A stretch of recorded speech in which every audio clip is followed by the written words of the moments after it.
V minulom videu som sa pokúšal nainštalovať Linux Mint na tomto 30-eurovom notebooku a vyskúšať, aký efekt nám to spraví v porovnaní s Windowsom. A ako si pamätáte, celý notebook trpel zásekmi a dlhými načítavaniami. A tak som sa rozhodol siahnuť po riešení, ktoré by nám mohlo s týmto problémom aspoň trošku pomôcť. A to by bolo rýchlejšie úložisko. Najskôr som sa musel pozrieť dovnútra notebooku.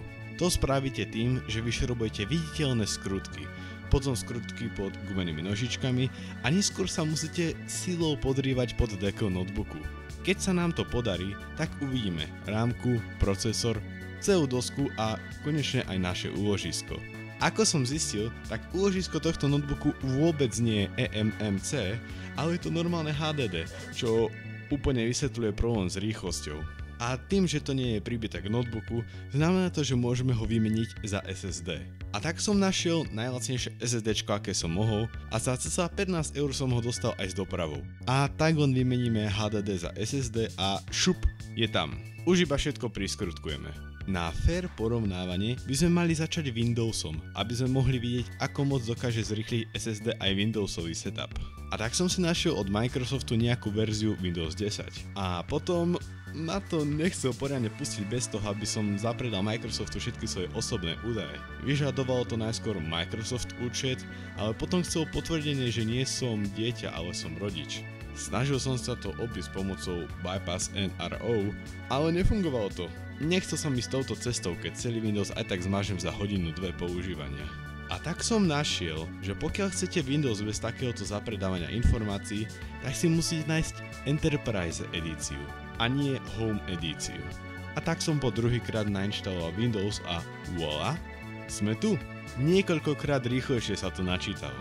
Zatiaľ čo HDD naštavoval systém aj minútu až viac, tuto mohlo byť približne 15 sekúnd.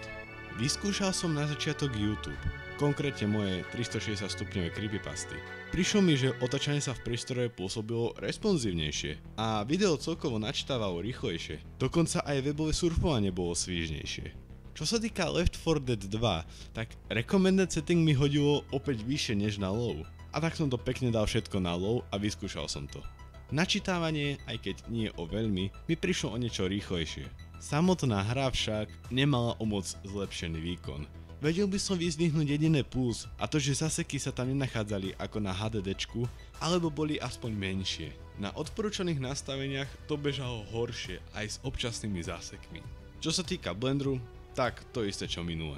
Vyskúšal som SSDčko aj s Linuxom, konkrétne Cashy OS, aby som dal fair šancu aj oblúkovým fanúšikom. Avšak Linux mi nutne s výkonom nepomohol. Práve naopak. Dosť pravdepodobne ide o nejakú chybu driverov alebo bohvie čo. Avšak pravda je taká, že taký Left 4 Dead 2 ma ani do hry poriadne nepustil. A bol som zaseknutý na načítávaní. Čo sa týka videa na YouTube, tak otáčanie bolo fajn, avšak playback bol otrasný. Dokonca načítavanie na vyšších rozlíšeniach bolo veľké nie. Surfovanie webom bolo fajn. Čo sa týka Blenderu, tak sme dokázali modelovať. A napriek zložitým modelom nám to neseklo. Dokonca aj potom, čo som dával modifiere so Subdivisionom. Keď som sa však pokúšal materiálový náhľad, dokonca aj na jednoduchých modoch, tak to skôr či neskôr seklo. Avšak modelovanie bol veľký posun. A vec, kde preukázal SSDčko s Linuxom veľkú výhodu. Avšak v mojej skúsenosti je to len toto. Čo sme sa z tohto dozvedeli? Niekoľko vecí.